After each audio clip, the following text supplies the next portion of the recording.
आखिर क्यों मृत्यु के बाद सूर्य पुत्र कर्ण की आत्मा पांडवों से मिलने आई। आखिर महाभारत युद्ध के 16 वर्ष बाद कैसे सभी योद्धा पुनर्जीवित हो गए। नमस्कार मित्रों, स्वागत करता हूं आपका अपने YouTube चैनल हिंदी संस्करण पर। इस चैनल पर आपको सनातन धर्म से संबंधित रोचक व ज्ञानवर्धक जानकारी मिलती है और मिलती रहेगी, इसलिए वीडियो को लाइक करके चैनल को सब्सक्राइब कर ले। मित्रों, महाभारत काल में एक से बढ़कर एक शक्तिशाली योद्धा हुए थे। सूर्यपुत्र कर्ण, भीष्म पितामह, गुरु द्रोणाचार्य, अश्वत्थामा सभी योद्धा अकेले ही पांडवों की सेना को हराने का सामर्थ्य रखते थे, लेकिन अधर्म का साथ देने की वजह से इन सभी की मृत्यु हुई।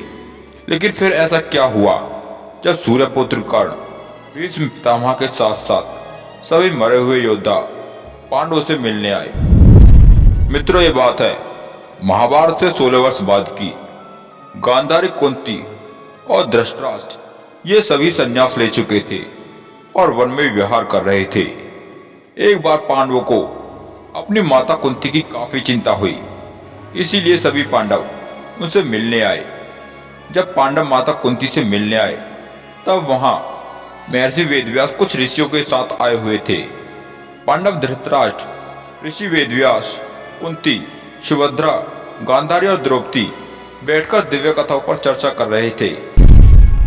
तभी महर्षि वेदव्यास धृतराष्ट्र से बोले, महाराज, आपके हृदय में जो कहने की इच्छा हो रही है मैं उसे भली भांति जानता हूँ। आप निरंतर ही अपने मरे हुए पुत्रों के शोक में जलते रहते हैं। महाराज, गांधारी, कुंती और द्रौपदी के हृदय में जो दुख हमेशा बना रहता है उसको मैं भली भांति जानता हूँ। मैं इसे अनजान नहीं हूँ। मैं आप सभी की समस्याओं को जानता हूँ। तो आज मैं आप सभी से बोलता हूँ, मांगो, आप मुझसे क्या चाहते हो। धृतराष्ट्र बड़े थे, तो ऐसे में उन्होंने कहा कि महाभारत युद्ध में मारे गए सभी योद्धाओं को एक रात के लिए पुनर्जीवित देखना चाहते हैं। वेदव्यास जी ने कहा, गांधारी, कुंती, द्रौपदी, धृतराष्ट्र, पांडव, आप सभी अपने मरे हुए पुत्रों, भाइयों और मित्रों को आज रात देख पाएंगे।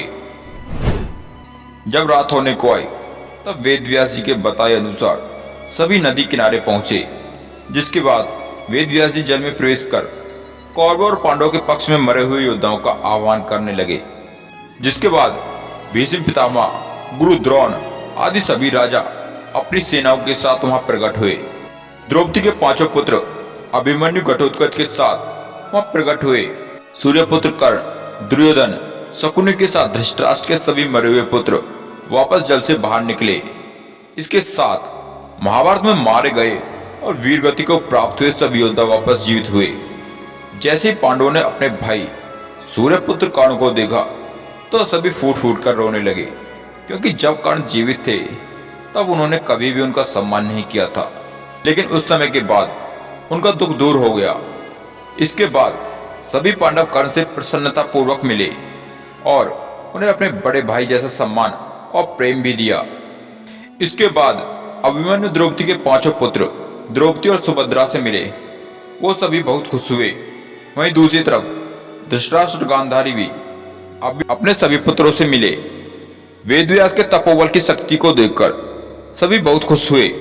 उन सभी को ऐसा लग रहा था जिसे महाभारत का युद्ध कभी हुआ ही नहीं था। और इस तरह एक रात के लिए सभी मरे हुए योद्धा पुनः जीवित हुए। उनमें से एक सूर्यपुत्र कर्ण भी थे, जो अपनी माता कुंती और पांडवों से मिले। तो मित्रों, इस तरह वेदव्यास जी ने 16 वर्ष बाद सभी मरे हुए कौरव पक्ष और पांडव पक्ष के योद्धाओं को पुनर्जीवित किया। मित्रों, आपको हमारी वीडियो कैसी लगी कमेंट बॉक्स में अपनी राय अवश्य दें।